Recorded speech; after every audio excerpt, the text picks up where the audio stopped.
J'ai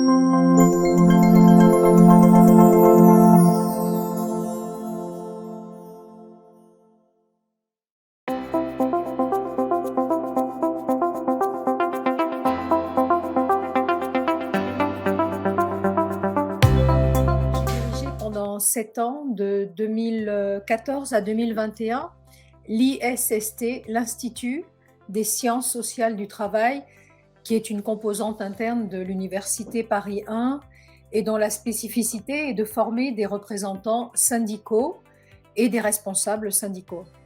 Et donc aujourd'hui, je me propose d'aborder la question du télétravail et des transformations des usages numériques dans le cadre de l'exercice des droits syndicaux.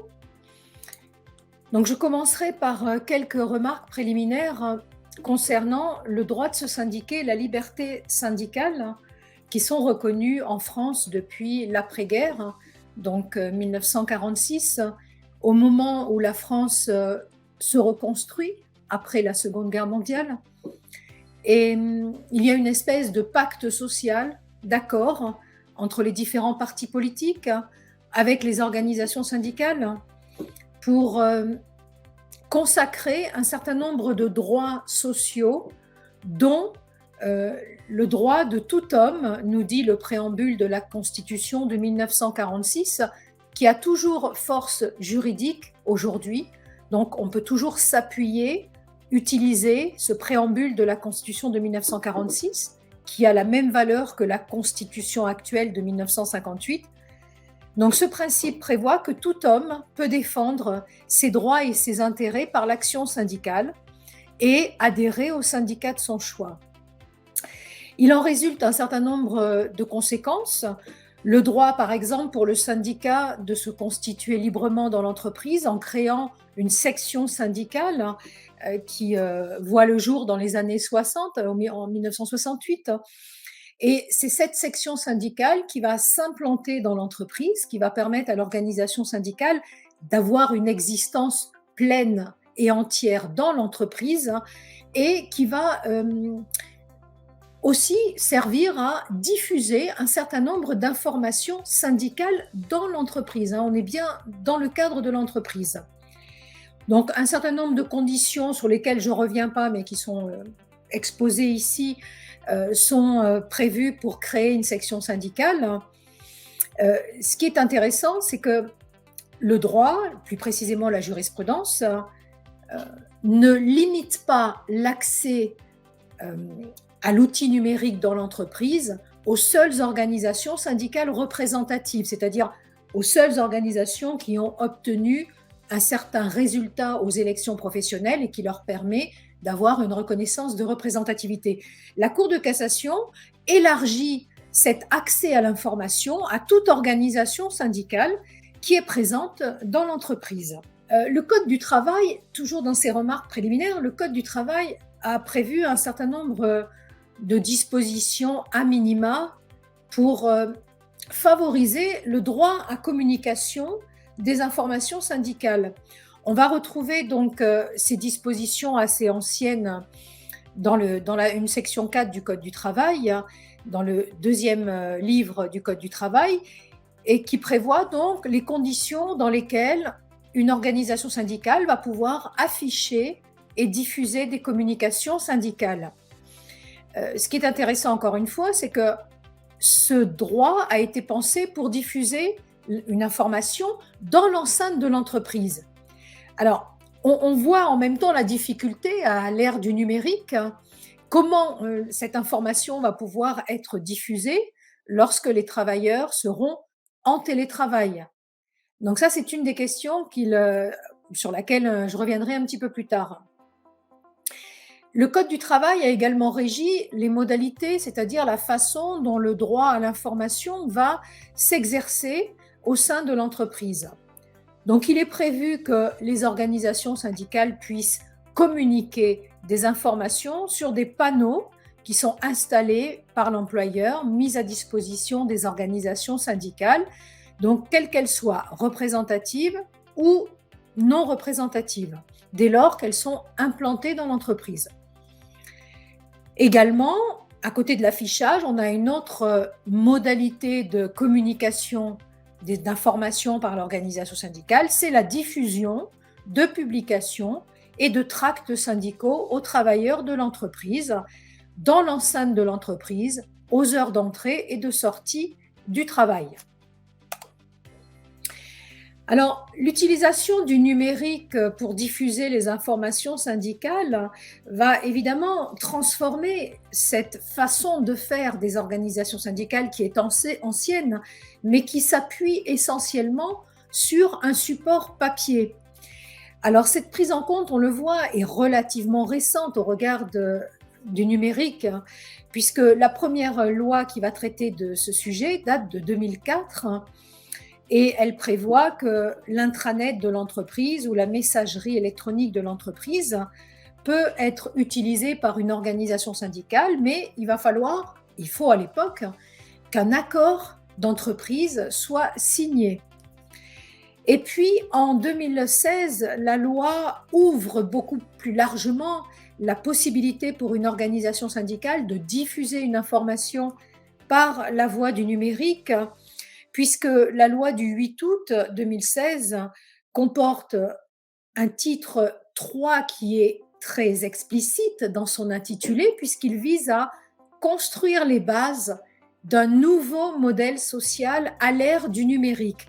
Donc on voit bien qu'on a une dimension politique qui est expressément visée en 2016, qui vise à généraliser l'utilisation de l'outil numérique. Et évidemment, les communications des organisations syndicales participent de cette volonté politique, mais elle ne s'y limite pas. La volonté politique est beaucoup plus large. Et donc, à ce moment-là, c'est-à-dire à partir de 2016, l'intranet de l'entreprise va être ouvert possiblement donc aux organisations syndicales qui souhaitent créer un site, même en l'absence d'accord d'entreprise. Donc, on voit qu'il y a un droit qui est institué par le Code du travail, indépendamment de l'existence d'un accord qui aura été signé. Alors, je me propose de voir 2 points pour essayer d'embrasser le plus possible le sujet sans prétendre à une exhaustivité. Dans un premier temps, dans une dimension un peu plus pratique, essayer de voir la façon dont le recours au numérique s'est implanté dans le droit et au sein de l'entreprise comme une modalité d'exercice du droit syndical. Et puis ensuite, peut-être dans une dimension ou une deuxième partie plus prospective, j'essaierai de voir les effets du télétravail, puisque la question de la généralisation du numérique aujourd'hui pose essentiellement la question des conditions d'exercice du droit syndical face à cette expansion du télétravail. Alors, dans cette première partie, donc, sur le recours au numérique comme une modalité d'exercice du droit syndical, on voit le Code du travail a prévu un ensemble de dispositions que l'on pourrait qualifier de plancher à minima pour permettre aux organisations syndicales de diffuser, de communiquer des informations par la voie numérique. Le Code du travail fait référence, et c'est intéressant, aux outils disponibles dans l'entreprise. Ça veut donc dire qu'une organisation syndicale n'est pas fondée à exiger d'un employeur qu'il crée un outil numérique qui n'existe pas. Donc, c'est bien une modalité d'exercice du droit syndical par le biais de l'outil numérique, mais dans la limite où l'outil numérique existe dans l'entreprise. Il n'y a donc aucune obligation pour l'employeur d'installer des systèmes numériques. Mais s'ils existent, l'employeur ne peut pas en refuser l'accès aux organisations syndicales. Donc cette information va pouvoir être diffusée sur un site syndical qui est créé par l'organisation syndicale sur l'intranet de l'entreprise, ou alors par l'utilisation de la messagerie électronique. Et les deux, évidemment, les deux modalités peuvent se cumuler. Alors, quelles sont les conditions donc, de diffusion de cette information syndicale? Il faut de jurisprudence constante et ancienne, l'organisation syndicale, que ce soit par la voie du support papier ou par la voie du numérique ne peut pas diffuser une information politique. Le droit français sépare de manière très nette, et c'est très ancien, les missions, les fonctions de l'organisation syndicale, qui sont la défense des intérêts de la profession, du rôle des partis politiques. Et donc, une organisation syndicale doit diffuser une information de nature syndicale. Et donc, elle ne peut pas diffuser une information politique. Également, autre remarque, puisque l'organisation syndicale défend les intérêts des travailleurs, notamment des travailleurs de l'entreprise, la diffusion de cette information va être distinguée des informations qui peuvent être diffusées par les institutions représentatives du personnel, comme le comité social et économique, par exemple, l'ancien comité d'entreprise. Donc on a bien deux canaux distincts parce que les missions de ces deux institutions, organisation syndicale et institution représentative du personnel, sont elles-mêmes différentes et donc la nature de l'information diffusée n'est pas la même, même s'il peut y avoir bien sûr des recoupements. Le fait que l'organisation syndicale exerce son droit à communication suppose que la diffusion soit large. Autrement dit, elle ne peut pas se limiter à une diffusion à quelques personnes. Il faut que l'information soit diffusée à un service, par exemple. On peut imaginer que l'entreprise n'est pas concernée automatiquement, systématiquement par la diffusion de l'information, mais dans ce cas-là, on va considérer que soit ce sont les cadres qui sont concernés, ou les techniciens d'un secteur d'activité, les ouvriers d'un service, mais en tout cas, il ne peut pas s'agir de quelques personnes visées nommément. Alors là encore, on voit bien que conformément aux missions de l'organisation syndicale, le champ de l'information diffusée, son champ d'application est lui-même très large, puisque une organisation syndicale assure la défense des intérêts des travailleurs, pas simplement des salariés de l'entreprise. Donc, bien sûr, les salariés de l'entreprise en question sont concernés, mais on va également avoir une information syndicale qui va toucher les travailleurs qui interviennent ou qui sont susceptibles d'intervenir dans l'entreprise. Des travailleurs mis à disposition, travailleurs intérimaires qui doivent, même s'ils ne sont pas liés par un contrat de travail à l'entreprise dans laquelle ils interviennent, ces travailleurs doivent pouvoir accéder à l'information syndicale qui est publiée, qui est diffusée. Alors, on peut noter également de manière assez constante depuis déjà 15-20 ans l'idée que le Code du travail devrait se limiter à être finalement une norme a minima et qu'il faudrait inciter à la négociation collective. Il y a une espèce de prime à la négociation collective qui est donnée, et ça depuis, quels que soient les gouvernements, on peut parler du gouvernement de François Hollande, gouvernement de Nicolas Sarkozy, donc gouvernement de socialiste ou gouvernement de droite. Il y a une constante dans l'idée que les organisations syndicales doivent créer leurs propres droits par la négociation collective. Donc, on a bien des dispositions du Code du travail qui existent, mais la négociation collective va pouvoir aller plus loin que ce que le Code du travail a prévu. Donc, il est possible pour les organisations syndicales d'aller plus loin, donc en signant un accord d'entreprise. Et ce qui est intéressant, c'est que si les conditions de signature de l'accord suppose que l'organisation syndicale ou les organisations syndicales signataires soient représentatives, l'accord s'applique à l'ensemble des organisations syndicales, même les non-signataires, même celles qui ne sont pas représentatives. Autrement dit, une organisation syndicale ne peut se réserver le bénéfice de dispositions conventionnelles liées à la diffusion de l'information qui ne s'appliquerait qu'à elle. Ça n'est pas possible. À partir du moment où l'accord est signé, l'accord va s'appliquer à l'ensemble des organisations syndicales présentes dans l'entreprise. Le champ d'application, bon, est large puisque là encore les outils, comme je l'ai dit tout à l'heure, visés sont les outils numériques disponibles dans l'entreprise. Alors, quand on regarde, ou quand on analyse, quand on étudie les accords qui ont été signés, on constate qu'il y a une très grande hétérogénéité entre les différents accords. Autrement dit, certains accords vont embrasser la totalité du droit syndical en y incluant la communication d'informations syndicales, tandis que d'autres accords vont se limiter à traiter de la question de la diffusion des informations syndicales. Autrement dit, il n'y a vraiment pas d'accord type, il y a simplement des pratiques d'entreprise assez différentes suivant les rapports de force, suivant le contexte qui est propre à l'entreprise ou au secteur d'activité.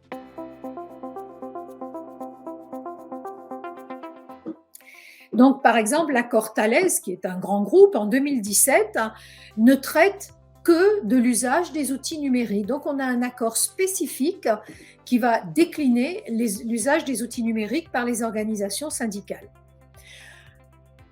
D'autres accords englobent de manière plus générale le droit syndical. Alors, il y a une partie de la diapo qui n'est pas visible, mais le droit syndical et les outils numériques. Donc, on peut avoir un accord global sur le droit syndical et puis, dans cet accord, une déclinaison qui concerne l'utilisation des outils numériques. L'accord, alors là encore, la jurisprudence a pu interpréter un certain nombre d'accords qui parfois peut-être étaient considérés par certaines organismes syndicales comme trop restrictifs. Donc, dans un arrêt de 2008, l'accord, nous dit la Cour de cassation, la chambre sociale de la Cour de cassation, peut limiter l'usage de la messagerie aux seules informations syndicales en exigeant, par exemple, qu'il existe un lien entre la situation sociale de l'entreprise et le contenu du courriel. Donc, on voit bien qu'on a des accords qui sont vraiment des accords très circonscrits à la vie de l'entreprise. Mais un accord d'entreprise peut ouvrir plus largement.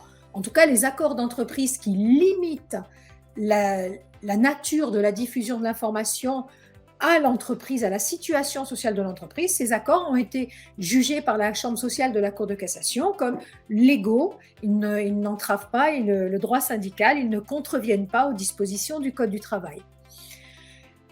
Les accords peuvent également prévoir que le nombre de mails envoyés par les syndicats ou par plusieurs syndicats va être limité, par exemple 12 par an maximum, selon des dates, une fréquence choisie par le syndicat. C'est l'accord Opella Healthcare Group de 2022.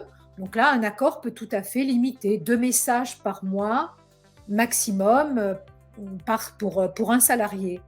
Donc ça, ce sont des accords qui prévoient ce type de limitation. L'accord peut également interdire de renvoyer à des liens Internet extérieurs pour des raisons de sécurité, interdire le téléchargement de fichiers. Donc là, on a un certain nombre d'accords, Sanofi, Pasteur, Crédit Agricole, qui prévoient ce type de limitation.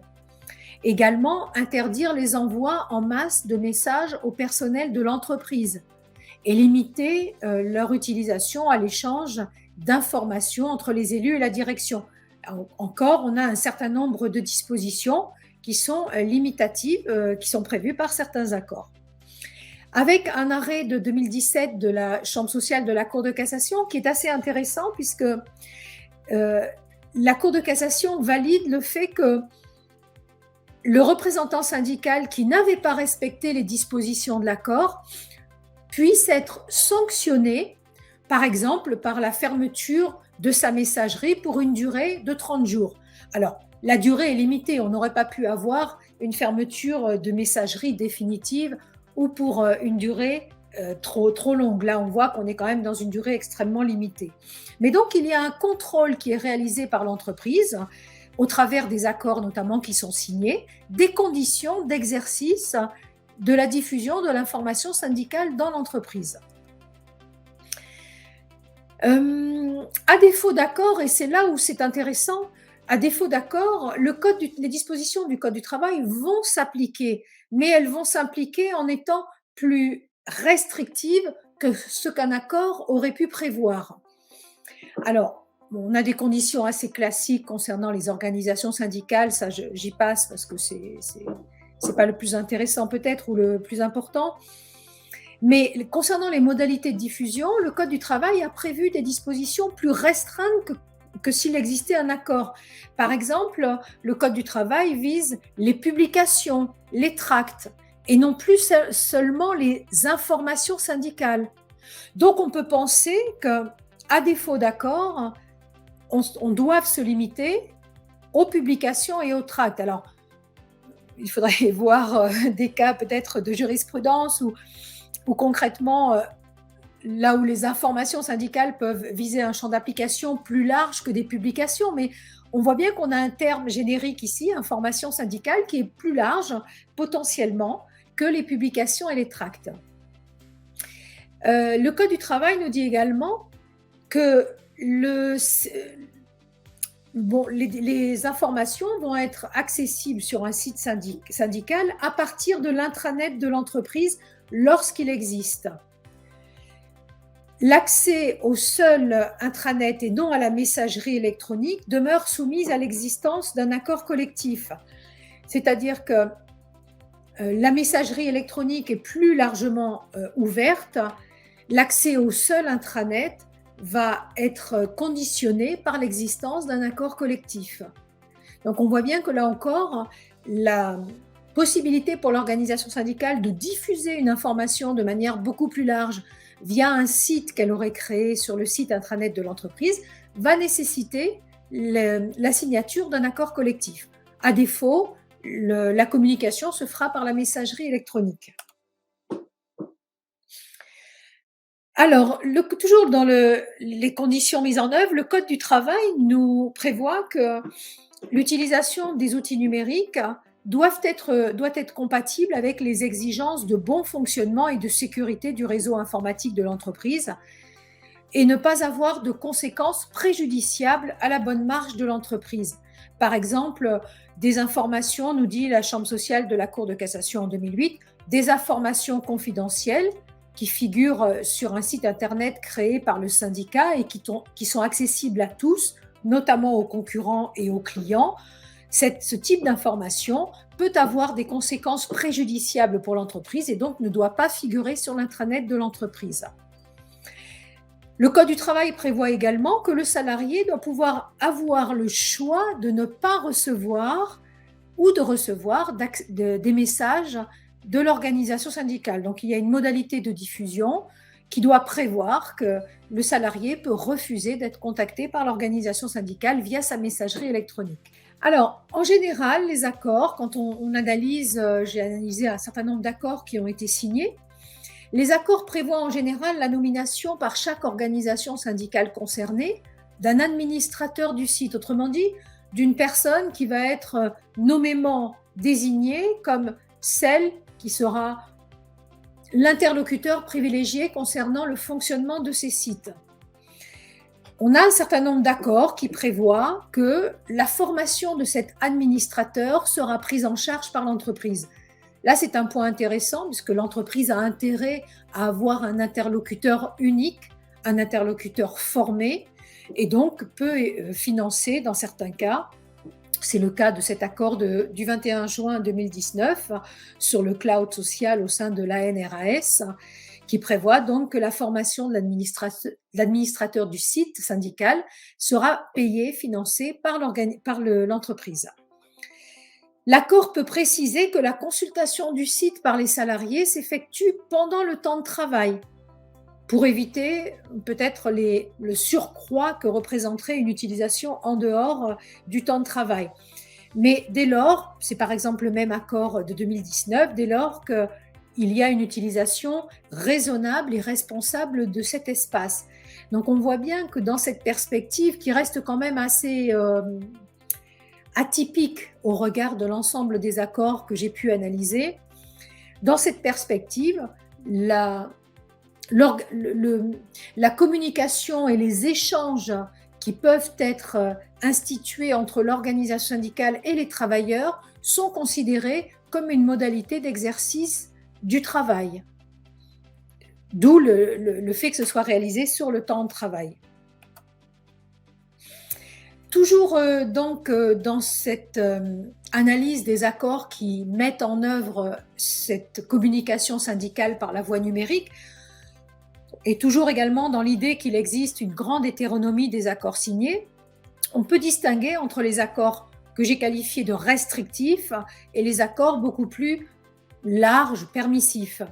Par exemple, cet accord de 2021, Yvelin SAS, relatif aux communications syndicales numériques dans l'entreprise, qui prévoit que les tracts ne pourront donner lieu à aucune diffusion en chaîne. Devra systématiquement y figurer la mention « Ce courriel est un tract syndical qui ne doit pas faire l'objet d'une réponse ou d'un transfert ». Le non-respect de cette règle donnera lieu à des sanctions disciplinaires.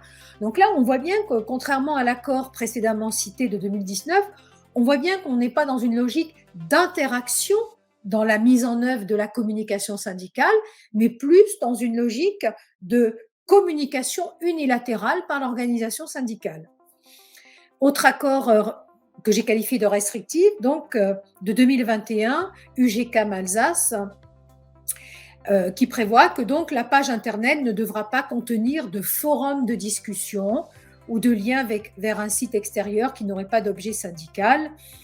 Là encore, on voit bien que la diffusion de l'information est vraiment très réduite à la communication par l'organisation syndicale d'une information, mais pas à l'interaction avec les travailleurs de l'entreprise.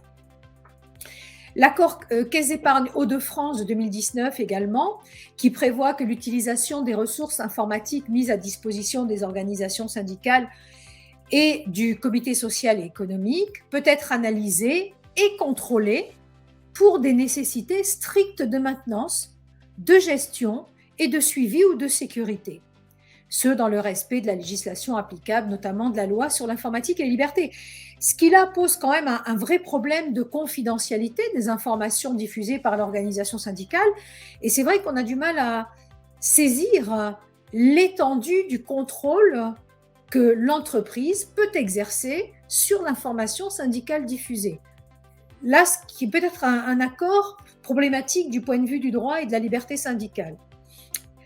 La direction s'engage à ne pas réaliser d'opérations de contrôle, notamment à des fins statistiques, à l'exclusion du suivi et du respect du nombre maximum de messages adressés par les organisations syndicales.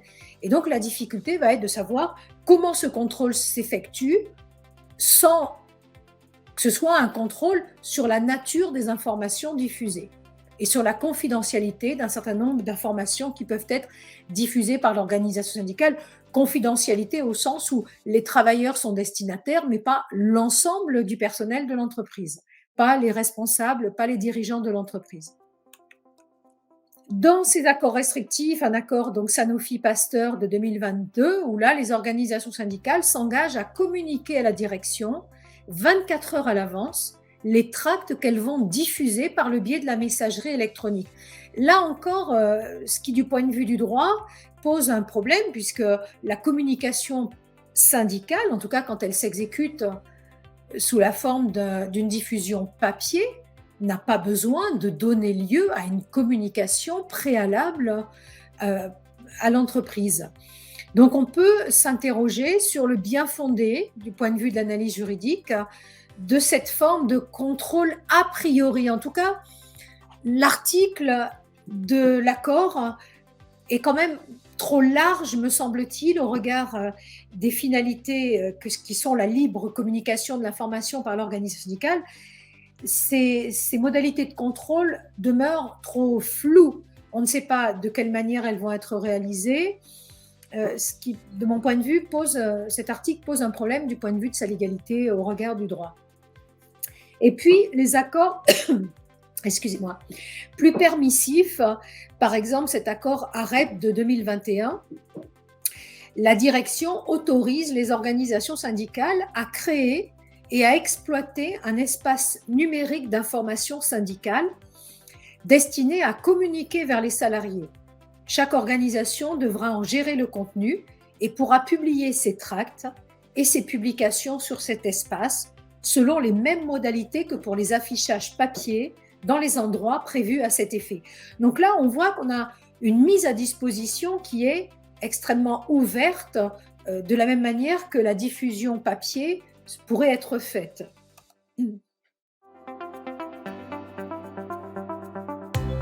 Si l'on essaye maintenant de se projeter sur les effets que peut générer cette expansion du numérique, et notamment par le biais du télétravail, donc les effets que peut générer cette expansion du numérique sur les conditions d'exercice du droit syndical. La période de Covid nous a donné quelques informations et on a un petit recul sur les transformations des conditions d'exercice de ce droit syndical face à une expansion du numérique. On voit bien qu'en France, mais j'imagine que ça a été en Europe la même chose, on voit que 25% en mars 2021 des salariés étaient en télétravail complet, c'est-à-dire tous les jours de la semaine, contre 14% en juillet. Donc, évidemment, la pandémie et le confinement, mais même ensuite, quand le confinement était terminé, le télétravail a toujours été la norme jusqu'à il y a peu.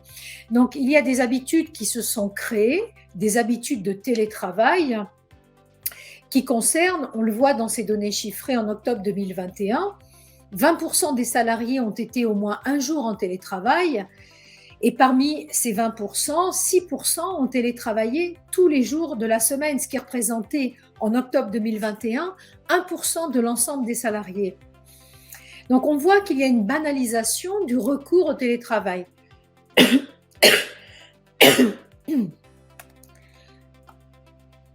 Le télétravail, donc aujourd'hui, est intégré aux politiques d'entreprise.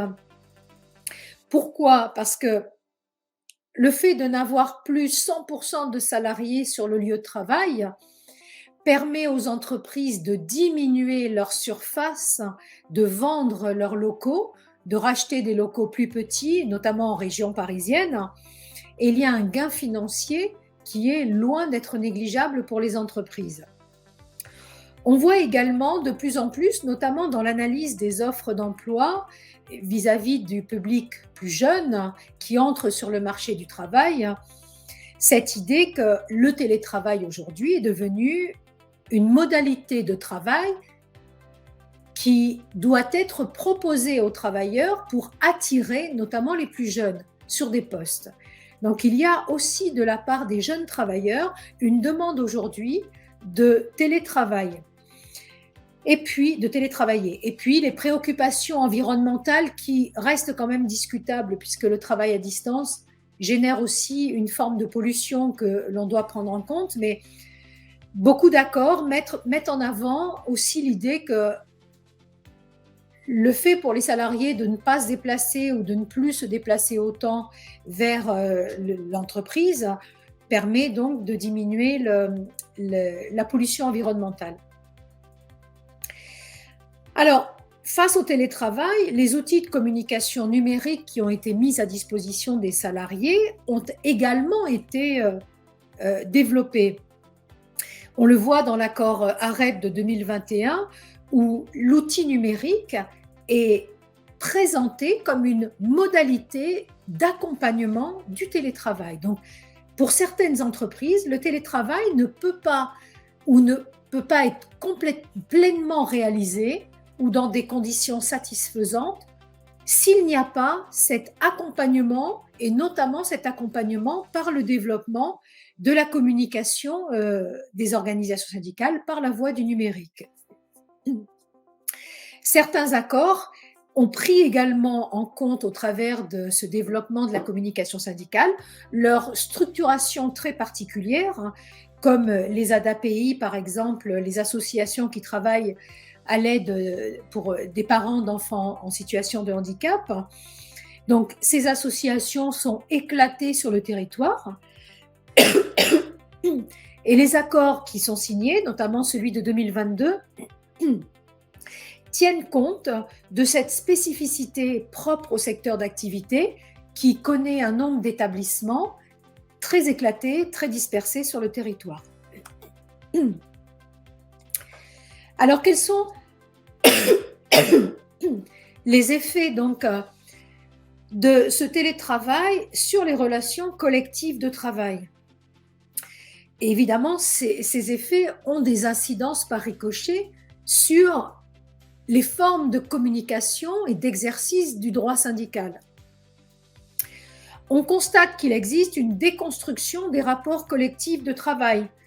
Le fait que les travailleurs soient séparés, éclatés dans des lieux différents, automatiquement déstructure, déconstruit le collectif de travail, en posant la question de la viabilité d'une entreprise qui serait totalement dématérialisée. C'est-à-dire, est-il possible aujourd'hui de concevoir une entreprise et de concevoir le travail des personnes qui sont liées par contrat de travail à cette entreprise? Est-il possible de concevoir une entreprise comme n'ayant pas d'existence matérielle, du type des plateformes, du travail sur les plateformes numériques, dans lesquelles les salariés ne voient finalement jamais l'entreprise. Ils sont pas, pardon, les salariés, si ça a été requalifié de salariés ou s'ils ont le statut de salariés, sinon s'ils sont travailleurs indépendants. Peut-on penser l'entreprise comme un lieu dans lequel on ne voit pas en fait l'entreprise, elle est complètement dématérialisée. Ça, c'est une question, la réponse n'est certainement pas stabilisée, mais ce qui est clair, c'est que les institutions représentatives du personnel et l'exercice du droit syndical est transformé par ce télétravail. Et notamment, les études sociologiques qui ont pu être réalisées depuis le Covid montrent que finalement, être consulté par le biais de l'outil numérique, par la visioconférence, se traduit par une mise en œuvre d'un accompagnement de la politique de l'entreprise, plus que par une opposition et par une confrontation. Autrement dit, de la même manière que le collectif de travail est éclaté, la représentation du personnel est également éclatée. C'est-à-dire que les organisations syndicales ou les institutions représentatives du personnel ont beaucoup plus de difficultés à construire un collectif dans un cadre qui est le cadre de la visioconférence, le cadre de la distance. Et donc, les études de ces sociologues montrent que la conflictualité dans l'entreprise, c'est-à-dire le nombre de conflits qui sont susceptibles de voir le jour, diminue en même temps que l'on généralise, on ouvre plus largement le recours à l'outil numérique. Et donc, on voit bien qu'il y a une transformation concomitante des fonctions de la représentation du personnel. En 2021, donc, il y a cette étude qui a été réalisée sur les transformations du dialogue social qui montre quels sont les effets du travail sur les relations collectives et notamment à quel point l'activité des représentants des salariés peut s'alourdir, se complexifier. L'outil numérique a ouvert plus largement la possibilité de faire des réunions. C'est beaucoup plus facile en effet de créer un lien, de l'envoyer et de se réunir pendant 5, 10 minutes, un quart d'heure. Cet outil numérique qui s'est généralisé, a également introduit une démultiplication des points à l'ordre du jour. Donc on traite de beaucoup plus de choses dans un laps de temps qui n'est pas plus important. Pour les représentants du personnel, ils font état d'une difficulté, parfois même d'une impossibilité à prendre la parole au cours des séances. Le fait d'être devant un écran, peut-être avec une mosaïque de personnes, de visages, ou alors avec un écran noir, enfin une absence on ne voit pas les autres personnes qui sont sur l'écran, crée une difficulté, crée un obstacle, une barrière à la prise de parole. Et évidemment, les interactions sont beaucoup plus complexes à mettre en œuvre, surtout lorsque les interlocuteurs sont invisibles. Les réunions à distance, au final, telles qu'elles ont été analysées par ces deux sociologues, réduisent très largement la matière même des échanges, la richesse des échanges. Ainsi, les débats semblent se vider de leur substance. Autrement dit, on va gérer beaucoup plus tout venant, c'est-à-dire les problèmes techniques concrets et beaucoup moins aborder les questions de fond.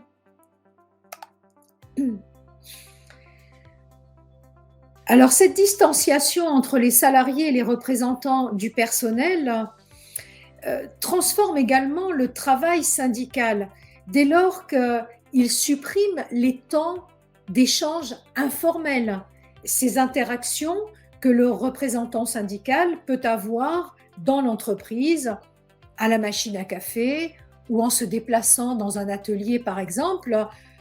Ces temps d'interaction, évidemment, disparaissent avec la généralisation donc, du télétravail.